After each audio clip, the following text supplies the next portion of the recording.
താമരശ്ശേരിയിൽ കൊലപാതകം ചെയ്യപ്പെട്ട ഷഹബാസിലെ കൊന്നക്കേസിലെ വിദ്യാർത്ഥികളായ പ്രതികൾക്കുള്ള ജാമ്യാപേക്ഷ ഇന്ന് കോടതി പരിഗണിക്കുകയാണ്. കഴിഞ്ഞ ദിവസം കോടതി അത് പരിഗണിച്ചിരുന്നു, മാറ്റിവെക്കുകയായിരുന്നു. ഇന്ന് എന്തായാലും ജാമ്യാപേക്ഷ പരിഗണിക്കും. ഏത് രീതിയിലായിരിക്കും, കുട്ടികൾക്ക് ജാമ്യം നൽകുമോ ഇല്ലയോ എന്നുള്ള കാര്യങ്ങളൊക്കെ അറിയേണ്ടതുണ്ട്. ചേതൻ,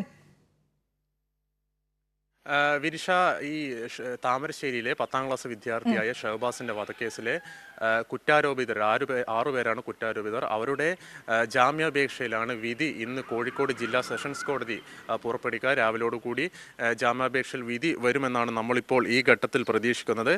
6 പേരാണ് ഈ കേസിൽ കുറ്റാരോപിതരായിട്ടുള്ളത്. നിലവിൽ ഈ കേസുമായി ബന്ധപ്പെട്ട് ഇവർ ജുവനൈൽ ഹോമിൽ, വെള്ളിമാടുകുന്നിലെ ജുവനൈൽ ഹോമിൽ കഴിയുകയാണ്. ഈ 6 പേരും പ്രായപൂർത്തിയാവാത്തവരാണ്. സ്വാഭാവികമായും അവരുടെ പേരും മറ്റ് വെളിപ്പെടുത്തുന്ന കാര്യങ്ങളിൽ നമുക്ക് നിയമപരമായിട്ടുള്ള പരിമിതികൾ ഒക്കെ ഉണ്ട്. ഏതായാലും ഈ കേസുമായി ബന്ധപ്പെട്ട് ഈ ജാമ്യാപേക്ഷയിലെ വാദമൊക്കെ കഴിഞ്ഞ വ്യാഴാഴ്ച തീർന്നിരുന്നു. ഈ ജാമ്യാപേക്ഷയിൽ വിധി കഴിഞ്ഞ ചൊവ്വാഴ്ച വരുമെന്നാണ് നമ്മൾ പ്രതീക്ഷിച്ചത്. പക്ഷേ അന്ന് ചൊവ്വാഴ്ച കേസെടുത്തപ്പോൾ ഇന്നത്തേക്ക് മാറ്റിവെക്കുകയായിരുന്നു. ഏതായാലും കഴിഞ്ഞ മാസം, അതായത് മാർച്ച് 1-ാം തീയതിയാണ് ഷഹബാസ് കോഴിക്കോട് മെഡിക്കൽ കോളേജിൽ വെച്ച് ചികിത്സയിലിരിക്കെ മരിക്കുന്നത്. തൊട്ട് തലേ ദിവസം ഈ താമരശ്ശേരി സ്വകാര്യ ട്യൂഷൻ സെൻ്ററിൽ വെച്ചുണ്ടായ അക്രമ സംഭവങ്ങളെപ്പറ്റി, ഈ അക്രമ സംഭവം നടന്നതിനെ തുടർന്ന് ഷഹബാസിൻ്റെ തലയ്ക്ക് ഗുരുതരമായി പരിക്കേൽക്കും, കണ്ണിനും അതുപോലെ ചെവിക്കും പരിക്കേൽക്കും. തലക്കേറ്റ ഗുരുതരമായ പരിക്കാണ് മരണകാരണം. നഞ്ചക്കുൾപ്പെടെയുള്ള മാരക ആയുധമായാണ് ഷഹബാസിനെ ആക്രമിച്ചത്.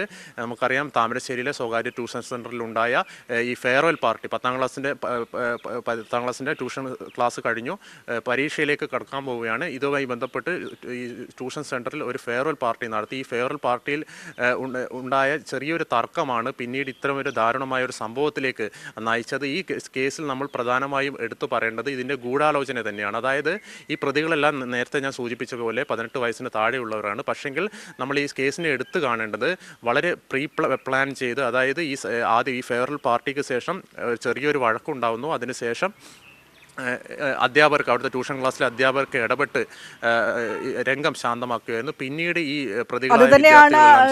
ചേതൻ ഈ കേസിനെ വേറിട്ട് നിർത്തുന്നത് ഏതെങ്കിലും തരത്തിലുണ്ടായ പെട്ടെന്നുണ്ടായ പ്രകോപനത്തിന്റെ പുറത്തല്ല ഷഹബാസിനെ മറ്റു വിദ്യാർത്ഥികൾ കൊല്ലുന്ന രീതിയിലേക്ക് കാര്യങ്ങൾ എത്തിയത്. അവർ നേരത്തെ തന്നെ കരുതിക്കൂട്ടി മുൻകൂട്ടി പ്ലാൻ ചെയ്തു വന്നതായിരുന്നു. ഷഹബാസിനെ കൊല്ലണം എന്ന വാട്സപ്പ് ഗ്രൂപ്പിലൂടെ ആയാലും ഇൻസ്റ്റഗ്രാം ഗ്രൂപ്പിലൂടെ ആയാലും പരസ്പരം സംസാരിച്ച് അത്തരത്തിൽ ഒരു ധാരണയിലെത്തി കൊല്ലുക എന്ന ഉദ്ദേശത്തോടു കൂടി തന്നെയാണ് ആ വിദ്യാർത്ഥികൾ എത്തിയിരുന്നത് എന്നാണ് ഈ കേസിനെ വേറിട്ട് നിർത്തുന്നത്. വലിയ രീതിയിലുള്ള പ്രതിഷേധം, വിമർശനമൊക്കെ ഈ കുട്ടികൾക്ക് നേരെ ഉയരാനും കാരണം ജാമ്യം അനുവദിക്കരുത് എന്ന് ഇപ്പോഴും ആവശ്യപ്പെടുന്നവരുണ്ട്. വിദ്യാർത്ഥികളായി അവരെ കണക്കാക്കാൻ പറ്റില്ല, കുറ്റവാളികൾ, പ്രതികൾ എന്ന് തന്നെ പറയണമെന്ന് ഒരു വിഭാഗം ആവശ്യപ്പെടുന്നത് ഇതുകൊണ്ടൊക്കെ തന്നെയാണ്. കാരണം മുൻകൂട്ടി പ്ലാൻ ചെയ്ത ഒരാളെ കൊല്ലുക എന്നുള്ള കൃത്യമായ ക്രിമിനൽ മൈൻഡോട് കൂടി തന്നെയാണ് കുട്ടികൾ എത്തിയിരുന്നത് എന്ന് തന്നെയാണ്. ഏതായാലും ജാമ്യം ലഭിക്കുമോ ഇല്ലയോ എന്നുള്ള കാര്യങ്ങളൊക്കെ ഇന്ന് ഈ കോടതി ഇന്നും ആ കേസ് മാറ്റിവെക്കില്ല എന്ന് തന്നെ നമുക്ക് പ്രതീക്ഷിക്കാമല്ലേ?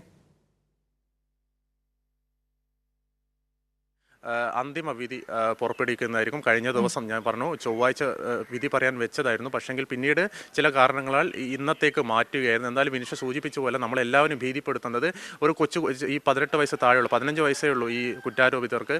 അവർക്ക് ഇങ്ങനെയൊക്കെ ചെയ്യാൻ പറ്റുമോ എന്നാണ് പൊതുസമൂഹം നമുക്ക് ഏറ്റവും നോക്കിക്കാണേണ്ടത്. ഈ വഴക്കിന് ശേഷം ഇവർ ഈ ഒരു ഇൻസ്റ്റാഗ്രാമിൽ ഒരു ഗ്രൂപ്പ് ഉണ്ടാക്കുകയും ഈ ഒരു തീയതിയും സമയവും ഫിക്സ് ചെയ്ത് ഇത്തരമൊരു ക്രൂരകൃത്യം നിർവഹിക്കുകയായിരുന്നു. അതിൻ്റെ സ്ക്രീൻഷോട്ടും അതുപോലെ തന്നെ ഇവരുടെ വോയിസ് മെസ്സേജുകളൊക്കെ, ഇൻസ്റ്റാഗ്രാമിലെ വോയിസ് മെസ്സേജുകളൊക്കെ പുറത്തു വരുന്നത്. അതിൽ പ്രധാനമായും ഇവർ പറഞ്ഞത് ഈ കൂട്ടത്തല്ലിൽ മരിച്ചാൽ പ്രശ്നമൊന്നുമില്ല, കേസെടുക്കാനാവില്ല. അപ്പോൾ കരുതിക്കൂട്ടി ഇവർ ആദ്യം പ്ലാൻ ചെയ്തതാണ്. അത് മാത്രമല്ല, ഇവരെ മനഃപൂർവ്വം, ഈ ഷഹബാസിനെയും കൂട്ടരെയും മനഃപൂർവ്വം ഇങ്ങോട്ടേക്ക് വിളിച്ചു വരുത്തുകയാണ്. ആണാണെങ്കിൽ നമ്മൾ അതിൻ്റെ വിനിഷയ്ക്ക് ഓർമ്മയുണ്ടാവും, ആണാണെങ്കിൽ പറയുന്ന സമയത്തേക്ക് വരൂ, ഇന്ന സ്ഥലത്തേക്ക് വരൂ, ഇന്ന സമയത്ത് ഇന്ന സ്ഥലത്തേക്ക് വരൂ എന്നൊക്കെ വിനിഷയ്ക്ക് ഓർമ്മയുണ്ടാവും. അത് തന്നെയാണ് നമ്മൾ ഈ കേസിനെയും ഭീതിപ്പെടുത്തുന്നത്. ഏതായാലും ഈ കേസുമായി ബന്ധപ്പെട്ട് ഷഹബാസിന്റെ കുടുംബം പറയുന്നത് ഈ കുട്ടികൾക്ക് ജാമ്യം അറിയിക്കുന്നില്ല, ദയയുടെ ഒരു കണിക പോലും അറിയിക്കുന്നില്ല. ഇവർ പുറത്തു വന്നാൽ സാക്ഷികളെ സ്വാധീനിക്കാനുള്ള സാധ്യതയുമുണ്ട്. ഒപ്പം തന്നെ ഇവരെ ഈ കുറ്റാരോപിതരുടെ മാതാപിതാക്കൾ പറയുന്നത് അവർ 1 മാസത്തോളമായി ജുവനൈൽ ഹോമിലൊക്കെ കഴിയുന്നു. സ്വാഭാവികമായും അവരുടെ മാനസിക ആരോഗ്യത്തിന് തകരാർ സംഭവിക്കാനുള്ള സാധ്യതയുണ്ട്. ഇത് ചൂണ്ടിക്കാട്ടി തങ്ങൾക്ക് ജാമ്യം അനുവദിക്കണമെന്നാണ് ഈ കുറ്റാരോപിതരുടെ മാതാപിതാക്കളുടെ പ്രധാനപ്പെട്ട വാദം. വിനിഷ. ശരി, ഏതായാലും താമരശ്ശേരി ജില്ലാ സെഷൻസ് കോടതിയിൽ ഇന്ന് ജാമ്യാപേക്ഷ വരികയാണ്. ഏത് രീതിയിലായിരിക്കും കോടതിയുടെ ഭാഗത്തുനിന്നുള്ള ഇടപെടലുകൾ എന്ന് നമുക്ക് അടുത്ത മണിക്കൂറുകളിൽ തന്നെ കണ്ടറിയാം.